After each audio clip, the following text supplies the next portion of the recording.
السلام علیکم ورحمۃ اللہ وبرکاتہ۔ کیسے ہو ساتھیو؟ میں امید کرتا ہوں کہ آپ خیر و عافیت سے ہوں گے۔ اللہ تعالیٰ آپ کو ہی ایسے ہی خوش رکھے۔ دوستو، آج پرفتن کا دور بہت زیادہ ہے، ہر طرف فتنے ہی فتنے نظر آتے ہیں، اور اس پرفتن دور کے اندر انسان کو زندگی گزارنا بڑا ہی دشوار ہو رہا ہے۔ خاص طور سے دین پر عمل کرنا بڑا ہی مشکل ہو رہا ہے۔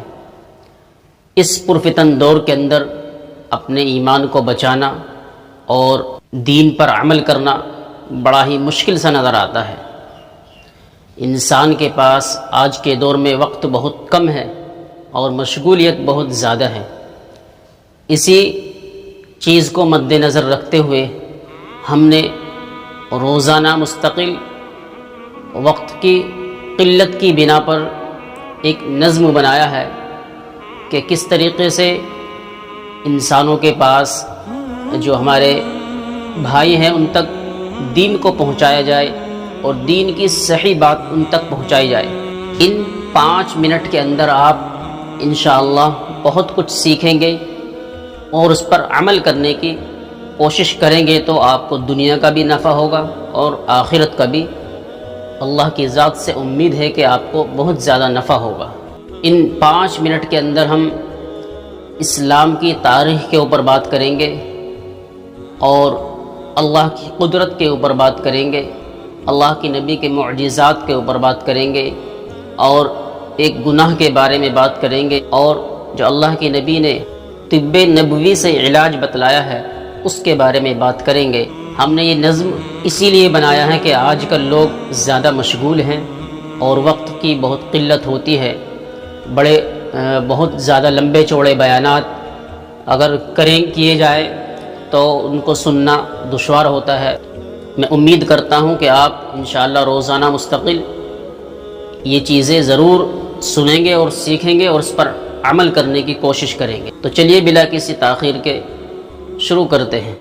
جیسا کہ آپ کو معلوم ہے کہ ہمارا روزانہ مستقل آپ کی خدمت میں دین کی باتیں پہنچانے کا سلسلہ جاری ہے۔ اسلامی تاریخ، زمین اور آسمان کی پیدائش۔ اللہ تعالیٰ نے پوری کائنات اور اس کی تمام چیزوں کو بے مثال پیدا کیا ہے۔ قرآن کریم میں زمین اور آسمان کی پیدائش کا تذکرہ کئی جگہ آیا ہے، اور بعض جگہ صراحت کے ساتھ مذکور ہے کہ کس کو کتنے دنوں میں پیدا کیا۔ ان تمام آیتوں کو سامنے رکھنے کے بعد پتہ چلتا ہے کہ پہلے زمین کا مادہ تیار کیا گیا اور وہ ابھی اسی حالت میں تھا کہ آسمان کے مادے کو دھوئیں کی شکل میں بنایا گیا۔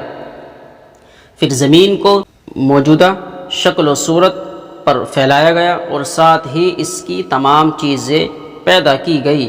اس کے بعد ساتوں آسمانوں کو بنایا گیا۔ اس طرح زمین اور آسمان اور ان کے درمیان کی چیزیں وجود میں آئی۔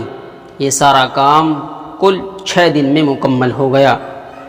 خود اللہ تعالیٰ قرآن کریم میں فرماتا ہے کہ ہم نے ہی زمین اور آسمان اور اس کے درمیان کی چیزوں کو 6 دن میں پیدا کیا، اور ہمیں ان کی پیدائش میں تھکن کا کوئی احساس نہ ہوا۔ کہ اللہ تعالیٰ تو احکم الحاکمین ہے، بادشاہوں کا بادشاہ ہے، اور اللہ تو وراء الورا ہے۔ اللہ ہر چیزوں سے پاک ہے، اللہ تھکن سے پاک ہے، اللہ اونگ سے پاک ہے، اللہ نیند سے پاک ہے۔ تو اللہ نے اس زمین اور آسمان کو ہمیں معلوم ہوا کہ 6 دن میں مکمل کیا ہے۔ اب آگے حضور پاک علیہ السلام کا معجزہ، ستاروں کا جھک جانا۔ حضرت عثمان بن ابی العاص رضی اللہ تعالیٰ عنہ کی والدہ فرماتی کہ میں آپ صلی اللہ علیہ وسلم کی ولادت کے وقت حاضر تھی۔ جب آپ علیہ السلام پیدا ہوئے تو میں نے دیکھا کہ سارا گھر نور سے بھر گیا، ستارے قریب آ گئے اور لٹک آئے تھے، یہاں تک کہ مجھے گمان ہونے لگا کہ اب یہ مجھ پر گر پڑیں گے۔ تو یہ ستارے اس انداز سے نیچے جھک گئے، یعنی گرنے کو ان کو ایسا لگا کہ یہ اب گر پڑیں گے۔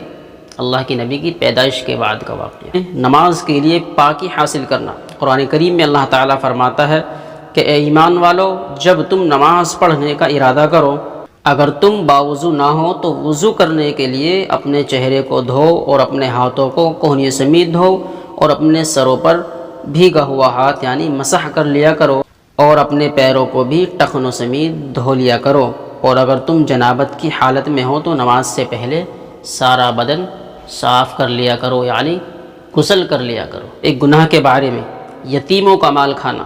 قرآن کریم میں اللہ تعالیٰ فرماتا ہے کہ جو لوگ یتیموں کا مال ناحق کھاتے ہیں وہ لوگ اپنے پیٹوں میں آگ ہی بھر رہے ہیں اور یہ لوگ عنقریب آگ میں داخل ہوں گے۔ اللہ ہماری حفاظت فرمائے یتیموں کا مال کھانے سے، بہت بڑا گناہ ہے۔ آخرت کے بارے میں، مومن کے لیے قیامت کے دن کی مقدار، رسول پاک علیہ السلام نے فرمایا مومن پر قیامت کا دن ظہر اور عصر کے درمیان وقت کے برابر ہوگا، یعنی ظہر اور عصر کا جو وقت ہوتا ہے اتنا، اس کے برابر مومن کا جو قیامت کا دن ہوگا وہ اتنا گزرے گا۔ خلاصہ قیامت کا ایک دن دنیا کے 50,000 سال کے برابر ہوگا، لیکن ایمان والا اسے ظہر اور عصر کے درمیان کے وقت کے برابر محسوس کرے گا۔ اللہ ہم سب کو بھی سچا پکا مومن بنائے۔ وہ طب نبوی سے علاج، نظر بد کا علاج، حضرت عائشہ رضی اللہ تعالی عنہ فرماتی ہیں جس کی نظر لگی ہو اس سے وضو کرایا جائے، پھر اسی پانی سے وہ شخص جس کو نظر لگی ہے غسل کرے۔ اس میں آگے نوٹ، جس کے بارے میں یہ گمان ہو کہ اسی کی نظر لگی ہے تو اس کے وضو کے پانی سے غسل کیا جائے۔ یہ نظر بد کا علاج ہے، اس طریقے سے بھی علاج کر سکتے ہیں کہ اگر گمان ہو کہ ہاں اسی کی نظر لگی ہو تو اس سے وضو کرایا جائے اور اس پانی کو اپنے غسل والے پانی میں ڈال کر اس سے غسل کر لیا جائے تو انشاءاللہ اس کی نظر اتر جائے گی۔ نبی علیہ السلام کی نصیحت، رسول پاک صلی اللہ علیہ وسلم نے فرمایا اگر تم اللہ تعالیٰ پر اس طرح بھروسہ رکھو گے جیسا کہ بھروسہ کرنے کا حق ہے تو تم کو بھی اسی طرح روزی ملے گی جیسے چڑیوں کو ملتی ہے، وہ صبح خالی پیٹ جاتی ہیں اور شام کو پیٹ بھر کر واپس آتی ہیں۔ اللہ ہم سب کو عمل کی توفیق عطا فرمائے۔ میں امید کرتا ہوں کہ آپ کو یہ چند باتیں سمجھ میں آ گئی ہوں گی اور بڑا نفع انشاءاللہ ہوگا۔ ان پہ عمل کرنے کی کوشش کریں، اور جو بھائی ہمارے اس چینل پر نئے آئے ہیں ان سے گزارش ہے کہ وہ ہمارے اس چینل کو ضرور سبسکرائب کریں اور اس ویڈیو کو زیادہ سے زیادہ شیئر کریں جس سے کہ اور لوگ بھی اس سے فائدہ نفع اٹھا سکیں۔ انشاءاللہ ملتے ہیں اگلی ویڈیو میں۔ السلام علیکم ورحمۃ اللہ وبرکاتہ۔